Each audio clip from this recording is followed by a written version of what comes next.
Now, Gordon, you know exactly who you married. You knew that fat meat was greasy.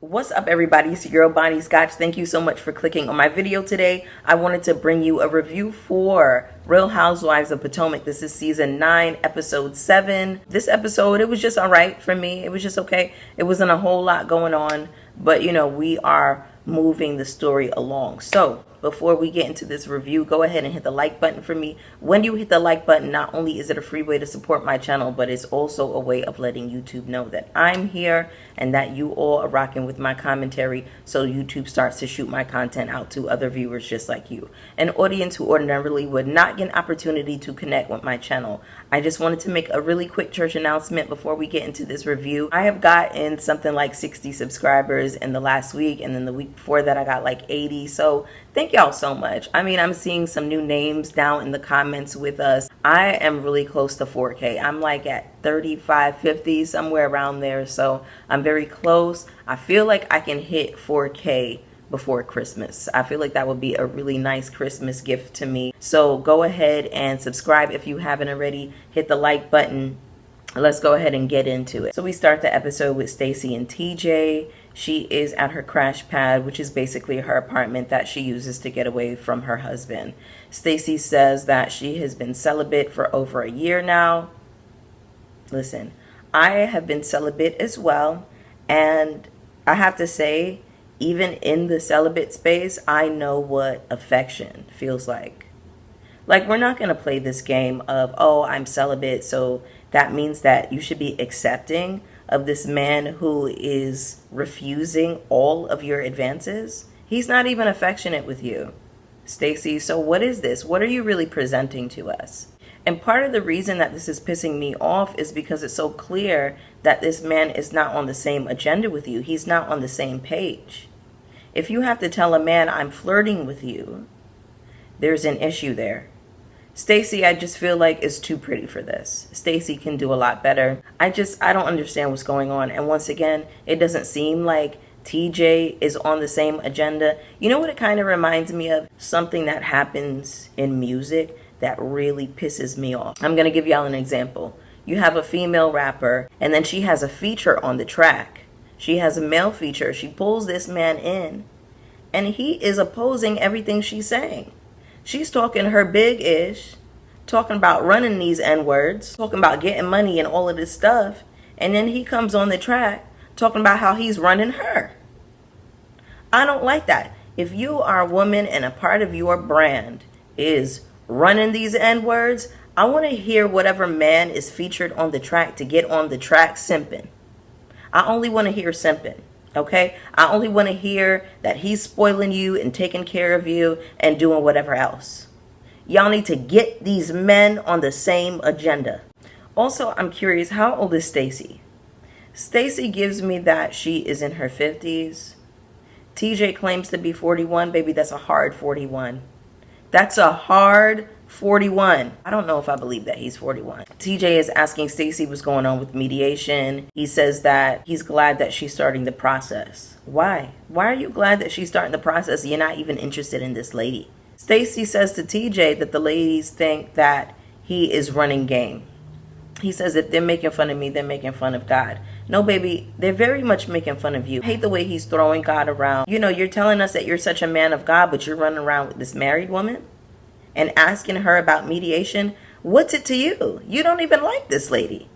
I don't like being played with. I don't like people insulting my intelligence. That is a surefire way to piss me off. And the thing that I'm really seeing here, Stacy kind of looks like she's genuinely interested in him. This next scene, we have Ashley inviting Karen and Giselle over for a little backyard snack, I guess. She says, oh, I wanted to go all out for you ladies. And there's peanuts and popcorn on the table. And croissants.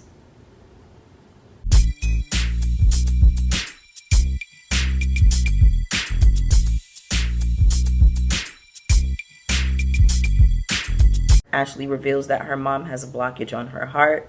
She says that she has been wanting to be more hands-on and take care of her mom. So this is Ashley letting us know that this is the storyline that she's setting up for the season. Obviously, I hope that everything is okay with Sheila, but it just doesn't feel genuine because, of course, Ashley ain't got nothing going on. So then the ladies start talking about Karen's situation. She's saying how she's a few days out from her court date. I'm thinking at this point it's like a week because throughout the episode, they're counting down on the screen 7 days, 6 days, 5 days until Karen's court date.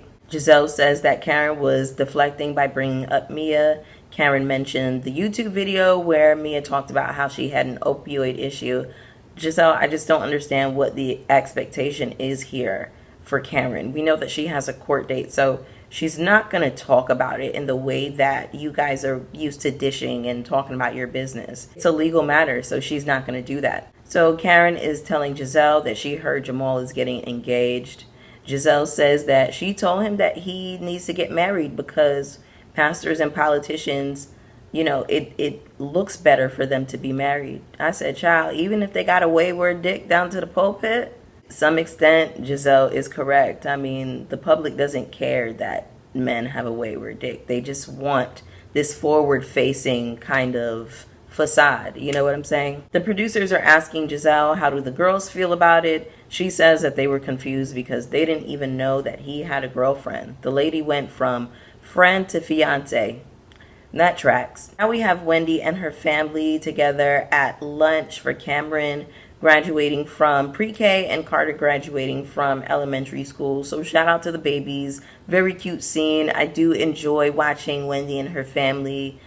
I think her mom is really funny. I think it serves Wendy well to pull her mom and incorporate her more into the scenes because her mom is a key and we don't ever really know what is going to come out of Miss Susan's mouth. I really do enjoy her.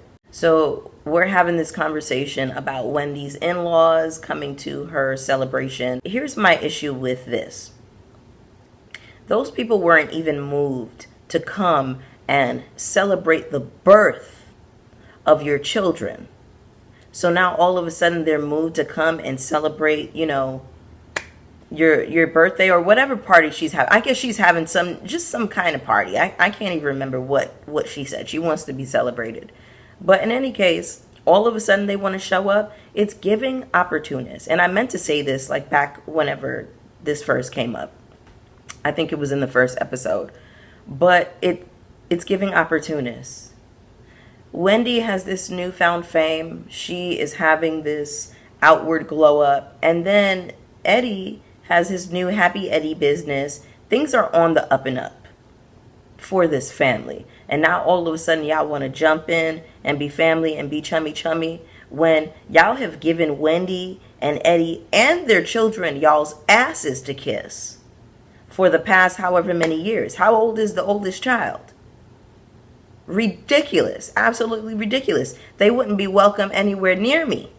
Susan says she doesn't trust these people. I don't either, Miss Susan. So now Wendy is telling her children that they need to go on and get a master's, that there is some money for them in a trust, and that they'll see that money once they complete their master's. She has a very high standard for her children. I'm not mad at having standards for your children, but I do think you need to figure out a way to manage them, right? Because your children, essentially, even though they are your children, they're going to grow up and be their own people. They are their own people right now. They're not your juniors. They're not your mini-me's. They're not your replicas. So it's just odd to me that it's like Wendy has felt all of this pressure. She's never really felt like her life was her own. She always felt like she had to achieve for her family, for her parents. And now what she's doing is pushing this ideology onto her children. Now they're having to endure what Wendy endured. And I just find that to be a little bit bizarre. You know, I mean,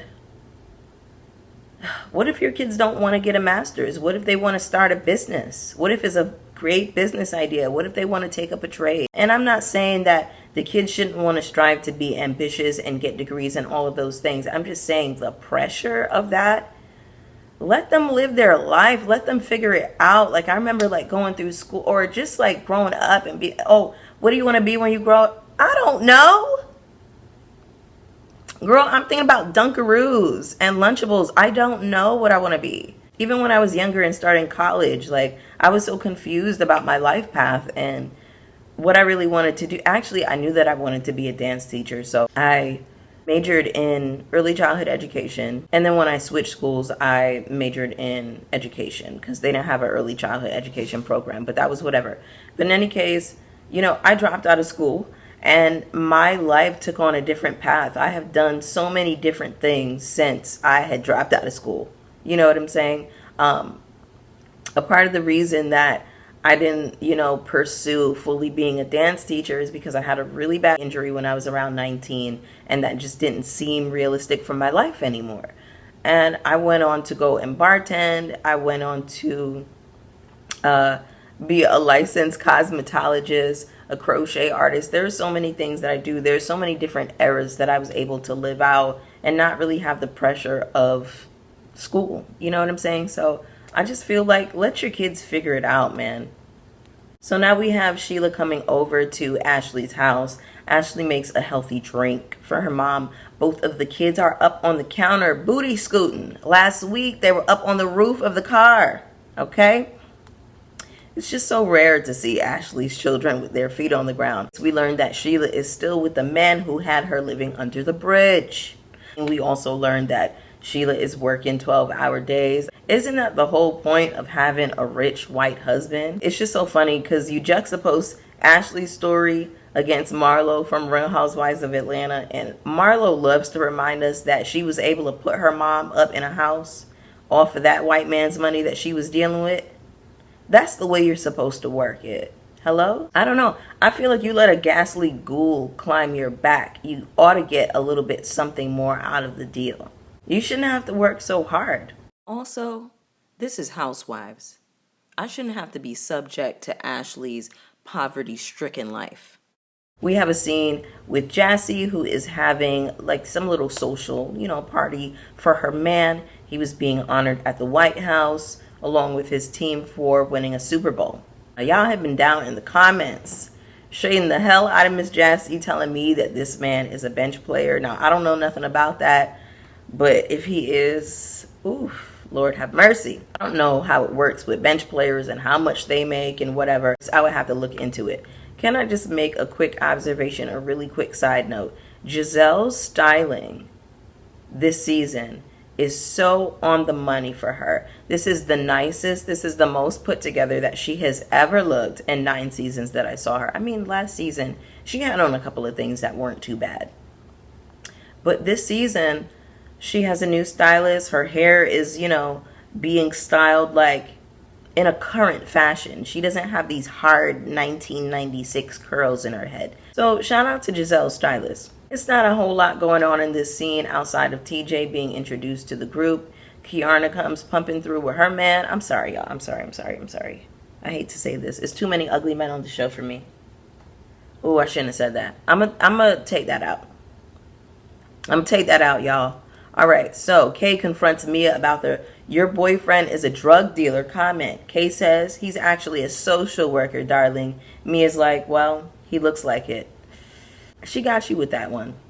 I said this before and I'll say it again. I just think that Kiarna is too pretty for all this kind of carrying on. You cooking, you cleaning, you taking care of this man's kids, you building houses, you working at his establishment for free. Girl, he needs to hire somebody for marketing. What is this? This is Housewives, y'all. I want to see soft life for the girls. I don't want to see no rough life. So now Wendy is introducing TJ to Eddie, and Wendy's like, this is Stacy's man. You can tell she's like, she thinks it's a joke. TJ says, that's right, claim it, speak it into existence. Stacy walks away. Stacy, you have to have a humiliation king. There's no amount of money that could get me to go on TV with a man who's running around talking about all of the sex that he does not want to have with me. That is insane. And I'm speaking as a person who feels like a healthy amount of objectification is necessary in a relationship from both sides. I don't know. I'm just different. I'm different, child. I need a lot of affection. I need my nigga to be pressed about me. You get what I'm saying? Like, be a little bit pressed. Ashley comes over, she's chatting up TJ. He's like, you know, no funny business ever. We go to the zoo. Once I have sex, I get bored. That's an issue. You shouldn't get bored of a person when you have sex. There's some psychological thing that's going on with people who say that. We get introduced to Jazzy's man. She's very much my man, my man, my man. I like Jazzy, but she was kind of acting like a bird in this scene. Like, I still like Jazzy though. Even with all the scandal and the baby mama trauma, I still like her. I still like what she gives. Anyway, so Mia and Karen have a little confrontation. Mia says, you have no right airing anybody out. Mia, be very serious. Be serious. You got exactly what you were asking for, okay? Karen says, I'm sorry for going low, and I'll do it again. And Mia, you can't get mad that Karen is bringing up your opioid issue when you and Jacqueline were just dragging her 2 episodes ago. Let this be a lesson to you. You don't have the wit to go up against Karen. You don't have the smarts. You don't have the intellect. You don't have anything really going for you in that arena when it comes to Karen. Mia says, I care for you. I love you, Karen. Karen says, your love is strange. Now, I got this from Bell Hooks. I don't believe that abuse and love can coexist, you know. A motherfucker will go upside your head 10 times a day and turn around and talk about how they love you. I just don't believe in that. You know what I'm saying? Like, your love is sick and twisted and demented and deranged, and it's just not for me. Like, I'm just not accepting of when people mistreat you and then they turn around and talk about they love you. It's not love, okay? It's something, but it ain't love. Mia says that Karen needs to do some soul searching in her confessional. Mia, I know you're not talking about nobody's soul and you dragging your kids through a paternity storyline. I know you're not. By the way, this is something really small, but did y'all see when Mia went to kiss Ink and she pursed her lips and placed them over his? She did like this. Now, my lips can't do it because I don't have fillers. She did like this. And she engulfed his lips with her lips. Y'all, I am not kidding you. Please go back and watch that scene. If you don't, like, her lips are already naturally pursed because she has fillers, but she opened her mouth to kiss it like that. Like, it was so weird. And then she went and wiped his lip. It's like, what? Mia is so weird. She's such a strange bird. 3 days from Karen's court date, we have a scene where Karen is meeting up with one of her cousins. Apparently, he was on the phone with her when she got into the accident. He was distraught and traumatized by this, and he's having a little breakdown a little later in the scene. Karen, you see what you're putting your family through? They get into this conversation about the stress in Karen's life, Karen losing her mom and all of the grief surrounding that. And then Karen starts getting into this conversation about raised tax issues as well. I'm this because I've been watching this show for a long time. On one hand, I understand that Karen can't really speak to why she was as irresponsible as she was, but we who watch the show, we know that this is all BS. Like, you're going to bring up raised tax issues to speak to why you chose to get behind the wheel of the car when you were drunk? Karen, I got to pull your card again. Because outside of being drunk, which is one thing, which is irresponsible and dangerous, you were driving with a suspended license and an unregistered vehicle. You already had a lot of dip on your chip outside of this DUI. And then you did it before. This is your second one. So you didn't learn your lesson the first time. I'm hoping that you learned it this time.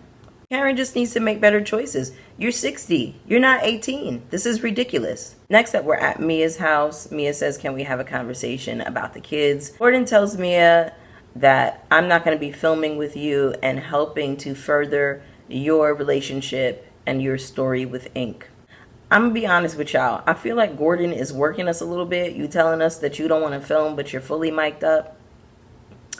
Yeah, I don't know about that one. And then the thing is, too, is that we know that Gordon is here for a stunt and a show. This is why he's been married to Mia for so long. Gordon says to Ink, how about the time you had an affair with my wife? She got pregnant and had an abortion. Gordon says, was there adultery committed more than once? Gordon, you know the answer to this. Just stop it. The reality of the situation is that y'all didn't have to stay together. It was a choice. Gordon, I don't feel bad for you and I don't care. You cheated on your ex-wife with Mia and you got what you got. Baby, one thing about the consequences. Ink is saying to Mia, the kids are in the next room. He shouldn't be using profanity. Y'all shouldn't be having this conversation at all with the kids in the next room, because I remember being a kid and I was a very nosy child. I was peeking around corners. I was listening to conversations I ain't had no business listening to. I was lingering around the room.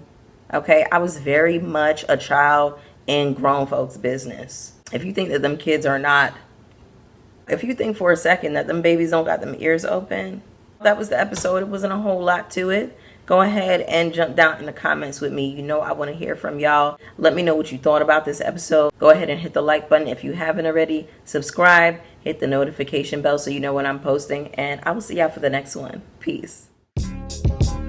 Ladies and gentlemen, there's something about this girl, man. From around my way. Never try to hold back